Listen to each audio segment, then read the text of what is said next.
Oh man, I gotta go back to work. That frickin' sucks. I also hate it when I have a nose itch when I'm riding. Chick-fil-A!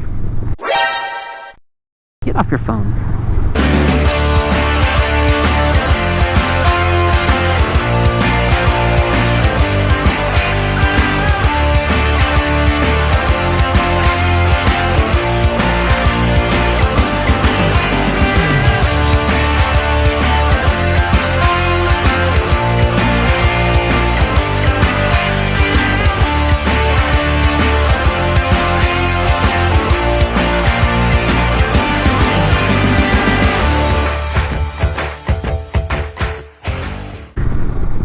What is going on, everybody? Thank you for tuning back into the Evergreen Motovlog channel.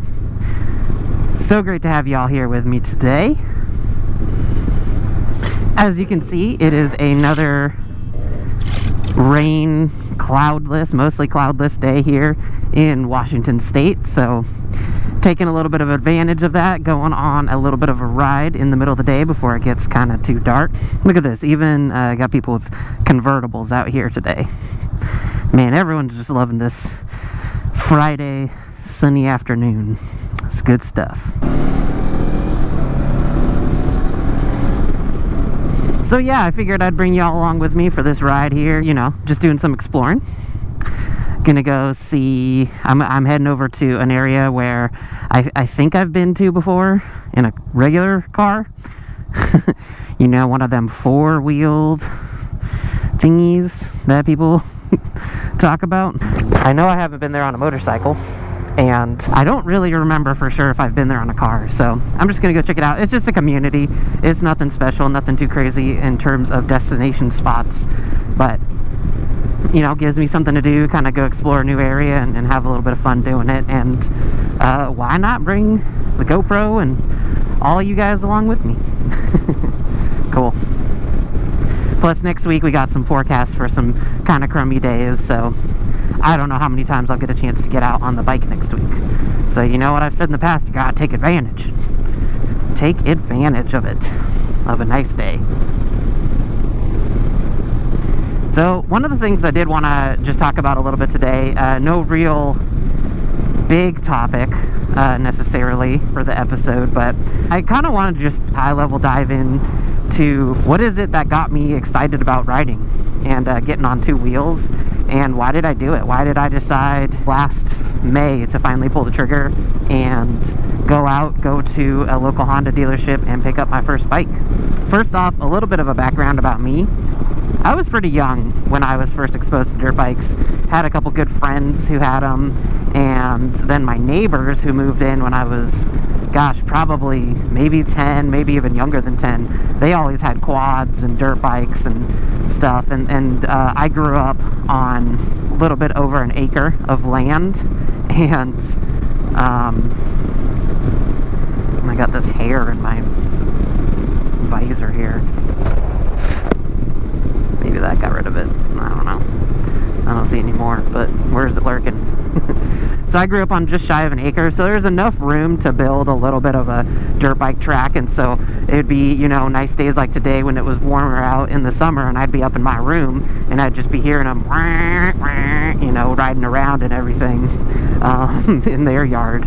And then in addition to that, and having friends that had dirt bikes and stuff, I also, there was a group of, or one of the houses that was down the street from mine that had, you know, closer to like 20 or 15 acres or something like that, had actually built like a full-on dirt bike track. Like it actually looked like something, I don't know, that I would see, you know, professionally done or in like a video game or something. It was really freaking cool. And so I'm sure they always had people over riding and all kinds of fun stuff like that. So that was pretty cool, and it would be a lot of fun as a kid. You know, you would be outside playing, and then all of a sudden you'd hear the engines of the bikes fire up, and you know, you'd get all your buddies together. You'd run all over. You'd all run down, just down the road a little bit, and try to, you know, see some cool stuff, see some jumps, and just bikes riding and cool things like that. So, you know, I always really liked them, just, you know, drawn towards two wheels with dirt bikes and everything, and so eventually got the chance to actually get my own. My parents were really, really, they knew I'd wanted one for so long, so they were really great and did an awesome job. It was one of my birthdays. They surprised me, one of those wake me up early in the morning before school. I'm like, why are you waking me up? You never do this. And sure enough, there's a dirt bike. So had a lot of fun with that. Got a chance to take it out with a buddy of mine. His parents had built him a track and got him a bike, and so that was really fun and really cool to go over to his house. And I went over to his house a lot and had a lot of fun out riding with him on the track. Got some experience. Then after that, we actually ended up having them, his dad, come on over to our place with the machinery that he used for their track, and actually build us a small little track in our backyard. It was like probably half an acre worth of land, but it was a hilly area, so he's able to put in some cool little turns and hills to kind of go up and down and stuff. So it was enough to keep me occupied so that I could come home from school and hop on the bike and just have a little fun going around and having a good time. So that was lots of fun. That was something I really enjoyed growing up. But then you grow up, you move out. In my case, I went off to college, and you move into an apartment and everything, and the dirt bike just doesn't come with you. So I didn't have the bike anymore, and it ended up working out pretty good because my nephew, he was probably in that like early teenager years, 13, 14, 12-ish. So he got a chance to take the bike, and he enjoyed it for a few years, and that was a lot of fun. So that was kind of that was kind of my experience on two wheels.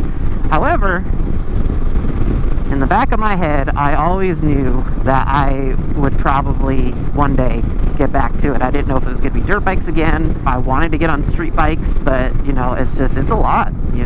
If any of you guys out there that are watching have gone through the process of getting all the gear and a bike and figuring things out and maintenance and stuff like that, that it is on the spendier side. So it just never happened. And I guess part of it too was I was kind of to some degree lacking a little bit of that kind of push. I didn't really have any friends at the time that rode, so it wasn't something that I necessarily was being pushed in that direction of getting a bike. But I in the back of my head, I kind of always knew that would be something I would want to do. A couple of my good friends, they all got street bikes, and so it really got me thinking about it again. And I started doing some research, and there are a couple different bikes that I was leaning towards. I knew I wanted to go the cruiser style. I wasn't really thinking about doing anything kind of else.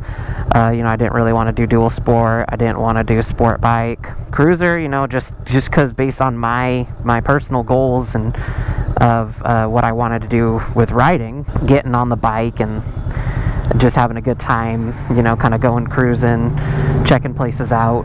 Not really looking to go to the track super often, or it kind of just came down to what kind of cruiser. And I was thinking about a Harley for a while.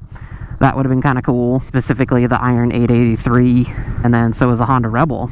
I really liked that bobber kind of style and the look of the bike, and really wanted something that was going to be a cruiser that I could enjoy, and that wasn't too much power kind of to start. And if I'm being honest, I was leaning more towards the Harley for a little while there, and I went to one of the local Harley dealerships. I didn't necessarily have a bad experience, but it could have been better. I wasn't really at the point where I was gonna buy for sure. I was just kind of looking. I just wanted to kind of go down there. What a lot of motovloggers and other people who ride tell you to do is when you're looking at getting on a bike, and if you're trying to figure out what bike to get, just go down to the dealership and go sit on one. And I definitely agree with that advice. I would totally encourage, if you have a chance to go to a dealership, go check out the bikes, sit on them. If you're a little more experienced, see if you can schedule a test ride, because really it just kind of comes down to, what is going to be the most comfortable bike. In the future, I do plan on doing some kind of beginner bike type video. I know those are very subjective videos, and I know a lot of motovloggers do them. I'll end up kind of talking about, my perspective and what I think. I'm not going to Costco today, although I could go to Costco. So anyway, I got down to the Harley dealership, and it just wasn't the right vibe, I had a couple different questions, and they really didn't seem like they were able to answer them super well. And it's totally fine. I don't expect people to be completely knowledgeable, but it was very, in my mind, they seemed like they were relatively basic questions. I went out and wanted to go sit on a couple bikes, and my dirt bike that I had was a 125, and I haven't been on a bike in a long time. I just knew it just wasn't the right bike for me at that time. I tend to be a relatively cautious person, and I'm sure that I could have, actually I'm very confident that I could have grown into the Iron 883, because now I ride this 500 and I think it's a perfect amount of power. But I know that now at this point I could probably handle more power. I'm not as worried about the power anymore specifically, but either way, I just wasn't comfortable with it in terms of the size, and I wanted to buy something from a dealership just because, being my first bike and really not knowing much about bikes and everything, I having like a warranty and, coming from a dealership just gave me a little bit of that peace of mind. I know that that's kind of a controversial topic, and I'm sure my opinion either has changed or can kind of continue to change with that. At the time, again, I was just kind of going with, if I'm going to do this, if I'm going to get the bike, I need to do something that I'm 100% comfortable with. And so I decided I needed to go check out the Honda Rebel 500. And a couple weeks later, a couple weeks went by, I was feeling a little discouraged about the Harley. The price at the dealership was just not what I was looking for at the time. I know that I could have gotten something that was used, and so I was weighing that option. But then I started watching a lot more videos and learning about the Honda Rebel 500, and so I sat on the Honda Rebel 500, and I knew when I was getting on it that it was a comfortable size, it was a little bit better price friendly, and so I decided to go for it. Very few times in my life do I feel like I've made a really great decision, and I think it's the decision to get on the bike and ride has been a fantastic decision. I've been loving it so much. It's actually part of the reason I decided to start this channel, the Evergreen Motovlog channel. This is a nice little part out here to ride to. I'm really excited I made this decision to ride and get on the bike, and I've just been loving it. A part of the reason that I decided to start this YouTube channel was because I really enjoy riding, and I want to share that with other people who were in my situation maybe like a year ago. It's been an adventure, and I appreciate riding so much more. I think riding has made me a better driver in general. It's made me more observant. And I'm just going to go ahead and do a little plug here since I'm kind of talking about the channel. If you're watching and you haven't subscribed yet, I really would appreciate a subscription. And if you enjoy the content, go ahead and hit that little notification bell down there so that you're notified when more content comes your way. Yeah, this is a cool area. I've looked at it on the map a couple times. And when I say cool, how lame am I? Because, it's just a bunch of houses and stuff, but it's cool to me because it's all kind of new, and it's fun to just kind of go explore new areas. Man, I think this is my first roundabout experience on a motorcycle. Woo! Let's do it. I think this is where I'm trying to go. I am where I was hoping I would end up. Alright, this place looks good. Alright, well, I'll have to swing by here to the Culinary Ascent on a different day when I'm hungry and come check it out. So anyway, that's just about all. I guess I would say some of the reasons kind of boiled down for why I got in, or that I decided to get into riding and get a motorcycle was, some of the fun aspects of doing it, kind of some of the excitements and different benefits that come along with riding. But you know, at the same time, I had no idea some of the things that I was in store for me, specifically like the throttle therapy you get, where you can kind of just get on your bike and ride, and you know, just it helps you clear your mind and relax and recharge. You know, some people might even think of it as a certain form of meditation, you know. I was looking for some of the benefits. It was something that, you know, maybe to kind of continue or fulfill a childhood dream, you know, by getting back on two wheels and riding, and getting a chance to do some street riding. So, you know, I'm really excited for that. One of the other things would be getting a chance to come out and maybe make some new friends. Man, I'm going 10 over the speed limit and he's still passing me, so I guess I need to get over.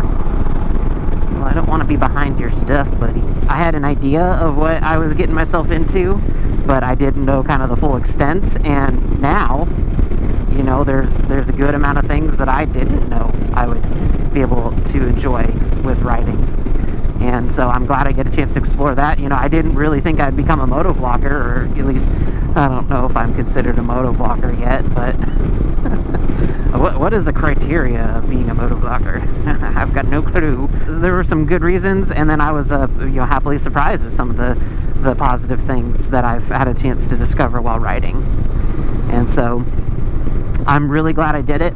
I'm super excited to continue to do it, and to do, you know, to ride more and explore new things, and, you know, get more, you know, build up my confidence. And so, you know, it's been overall a very positive experience. I will say just a little bit that I'm probably gonna do, you know, I haven't really been very negative at all for this video, which is okay. You know, I try not to be negative in general. Sometimes I can be, but I think that this video is kind of geared, or in my mind was more towards some of the benefits and the things that I've enjoyed about riding. And so on the flip side, coming up, stay tuned for a video of some of the anxieties and fears and frustrations. I know I've talked about that a little bit, but you know, that's I plan on doing a video for that, just to kind of go over in real time, or you know, a couple months removed of what I've gone through for this last year, becoming a new rider and everything. So I'm gonna go ahead and throw in another little quick plug here to just say, if you liked what you've seen today, if you've liked previous videos on the channel, go ahead and hit that subscribe button. Hopefully you get a chance to see some of those future content on my frustrations of riding and anxieties, and how I've worked through some of them and how I'm continuing to work through them. You know, it's an ongoing process. So anyway, one of the other things I just wanted to say, I don't want to be taken out of context when it comes to talking about, you know, the Honda versus the Harley and different things. You know, I really like the Harley Iron 883. I like a lot of the Harleys, so I still think they're really cool bikes. And again, I'm not going to let one dealership experience kind of ruin things for me. Saw, dude. I like Harleys. I think they're cool, and who knows, maybe if the channel grows and there's a demand for additional content, I might look at getting a Harley next. I was just kind of, previously, I wasn't really trying to talk about how... Get off your phone. What the heck? You know, I wasn't trying to necessarily talk about why Harley Iron 83 was a bad bike or anything, or Harley dealerships was a bad dealership. I was more, you know, just talking about, you know, what was right for me at that time. Please take that how you will, but that's going to be my attempt, my humble attempt at trying to correct myself, in case, you know, somebody's like, yeah, man, Harleys are terrible, or like, oh, dude, why do you hate Harleys? I don't hate Harleys at all. And that might piss some people off too, so, you know, saw, dude. So if you are pissed off by the things I say, I do apologize. Can't please everybody, and I accept that. I don't know why my toes hurting so much right now. It's like cramping weird. Maybe it's because I decided to put on 2 pairs of socks today. So that's about all I have for today. Thank you everyone for coming along, and if you're watching to this point, I truly do appreciate it. You know, I think it's going to be something that's just kind of an ongoing experience and discussion, so I'll probably do update videos like this in the future. Updates potentially to come. So I guess that's what I'm trying to say. I got to be more clear and concise on my points I've noticed in my editing. So we'll see what y'all think. I'm basically done with the first video, still trying to figure out Chick-fil-A. Still trying to figure out the final pieces of the editing process and the intro video. So I'm trying my best to not overthink it, but I know that it's hard to not overthink things when you're doing them for the first time, and especially with video editing and things like that. So if you've had a chance to watch the previous videos, I appreciate it. And if you'd like to continue getting updates or seeing additional videos on new riding content and Honda Rebel content and all that kind of stuff, then go ahead and hit that subscribe button, hit the notification bell. If you liked this video, please go ahead and leave a comment below, just down this way. Leave that comment, let me know how I'm doing. Go ahead and like the video. I guess I found that I'm pretty bad at liking videos, so as I've been getting into this motovlogging stuff, I've been trying to be a little bit better at, I usually always subscribe if it's if it's a channel I really like. That's usually not a problem, but when it comes down to like liking and commenting and all that kind of stuff, I'm just like, you know what, I'm here to watch. But I get it, I need to be better at that, so I'm consciously trying my best to make that effort to be better at that kind of stuff. So anyway, thank you so much for watching. I really do appreciate it. Make sure to subscribe, like, and comment on the video. As always, remember to continue to ride safe out there. Mind your surroundings. And I'll catch you all in the next one. Peace.